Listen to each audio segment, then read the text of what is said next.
नमस्कार। आइए सुनते हैं सुभद्रा कुमारी चौहान की लिखी कहानी ब्याह। जबलपुर से आजमगढ़ जोड़े दर्जे का जनाना डब्बा और पूरे डब्बे में अकेली मैं।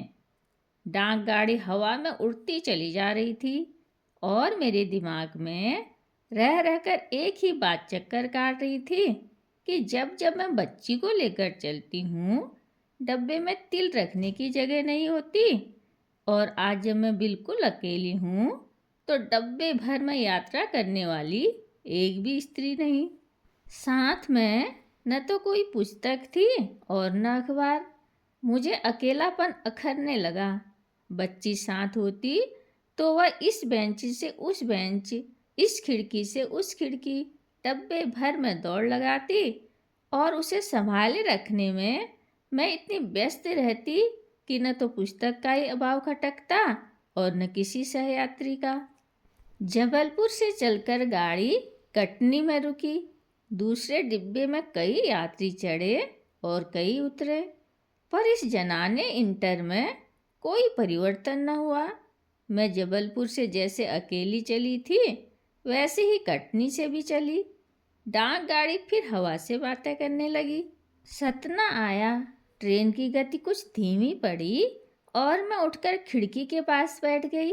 देखा, एक छोटा सा बच्चा, लड़की या लड़का, प्लेटफॉर्म पर दौड़ा चला आ रहा है। उसके हाथों में एक छोटी सी पीतल की थाली थी।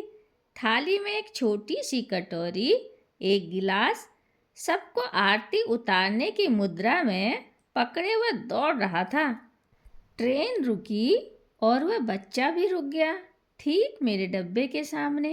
तभी मैंने देखा एक कांस्टेबल और 2-3 स्टेशन के कर्मचारी आपस में उस बच्चे के विषय में कुछ कह रहे हैं। बच्चा उन्हीं के पास खड़ा था।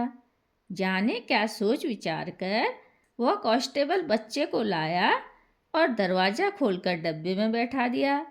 बच्चे को बैठालने के बाद वह मुझसे विनय भरे स्वर में बोला, बहन, आप जरा इस लड़की को इलाहाबाद में उतार देना।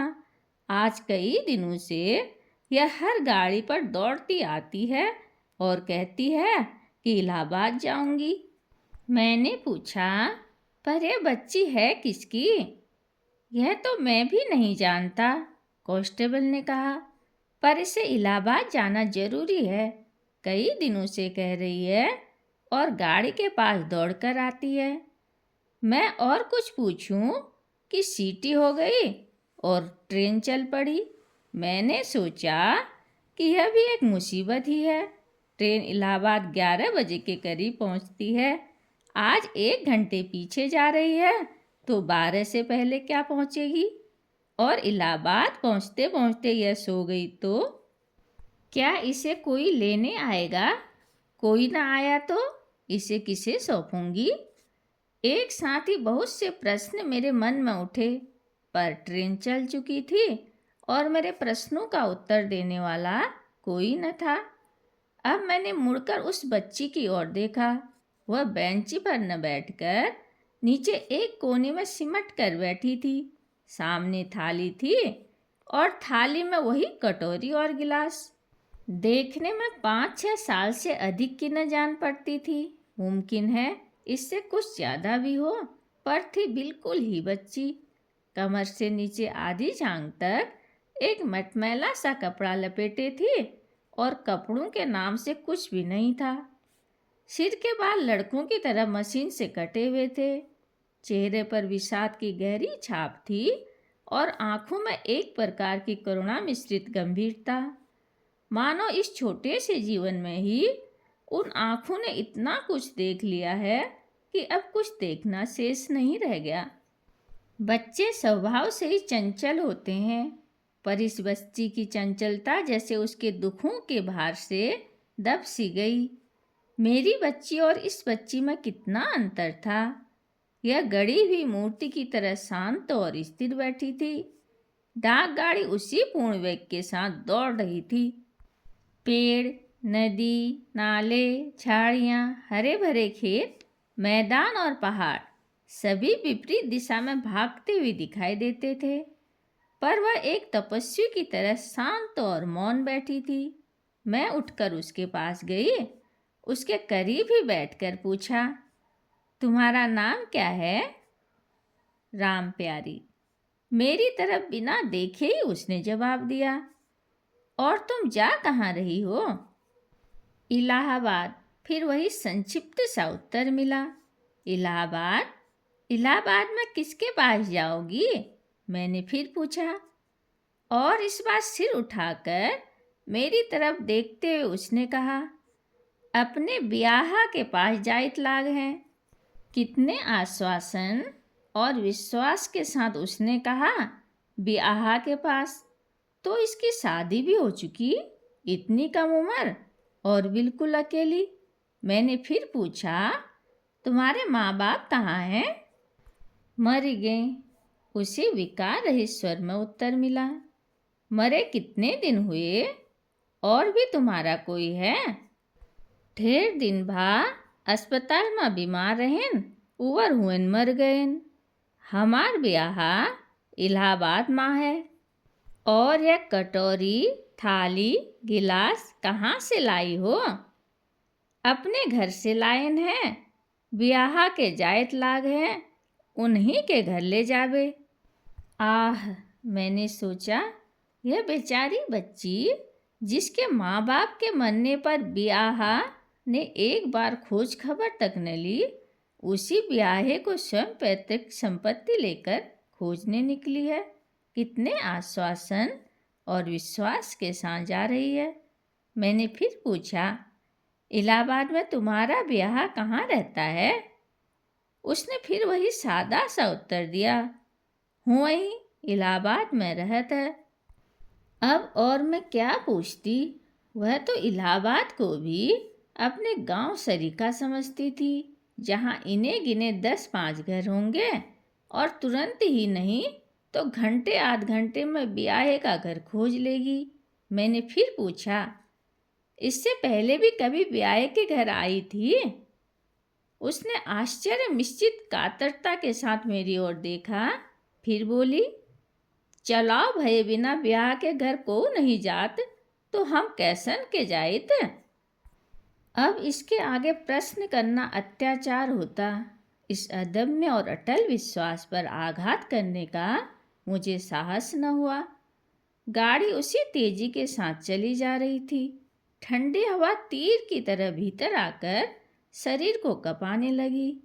मैंने अपनी लंबी बाह का ब्लाउज निकाल कर पहना और शाल ओढ़ ली, और उसी समय मेरी दृष्टि उस राम प्यारी पर पड़ी, जो कमर तक का छोटा सा कपड़ा पहने खुली बैठी थी, पत्थर की प्रतिमा की तरह, जिसे सर्दी गर्मी सब समान है। मैंने सोचा, क्या इसे सर्दी न लग रही होगी? मेरी बच्ची साथ होती तो उसका कोई कपड़ा इसे पहनने को दे देती। अब इसे दूं भी तो क्या दूं? मेरे शरीर पर ब्लाउज और शाल मुझे काटने से लगे। मैं केवल 2 दिनों के लिए जा रही थी, इसलिए कपड़े भी इन्हें गिने थे। अंत में बहुत सोच विचार के बाद मैंने तय किया कि बिछाने की चादर के बिना मेरा काम चल सकता है, और उसे निकालकर मैंने उस बच्ची को अच्छी तरह से उड़ा दिया। वह कुछ बोली नहीं, विस्मय के साथ मेरी ओर देखती भर रही। शाम बढ़ चुकी थी, कुछ भूख सी मालूम होने लगी।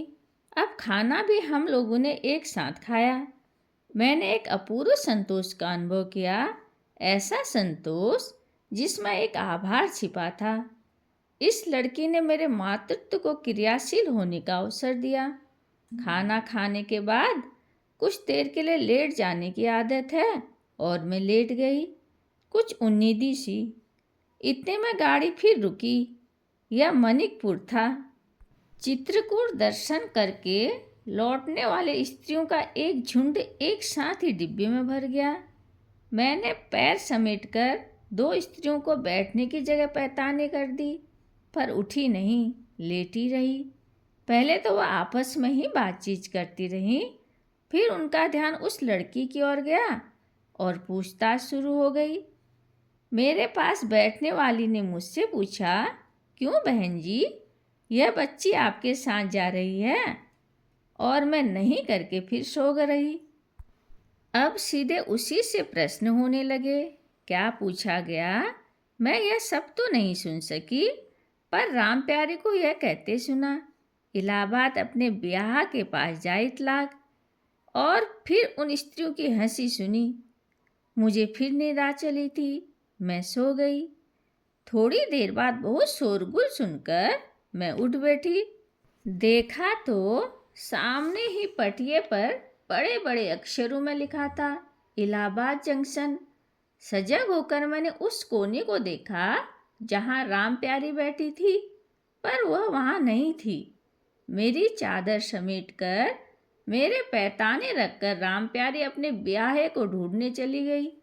सामने प्लेटफार्म पर जहाँ चित्रकूट के दर्शन का पुष्य लाभ करके लौटने वाले स्त्रियों का समूह खड़ा था, जिनसे बिना टिकट के यात्रा करने के कारण टिकट जांचने वाली महिला डबल किराए के लिए उलझ रही थी, मैंने देखा राम प्यारी कटोरी, गिलास और थाली को आरती की मुद्रा में पकड़े खड़ी थी।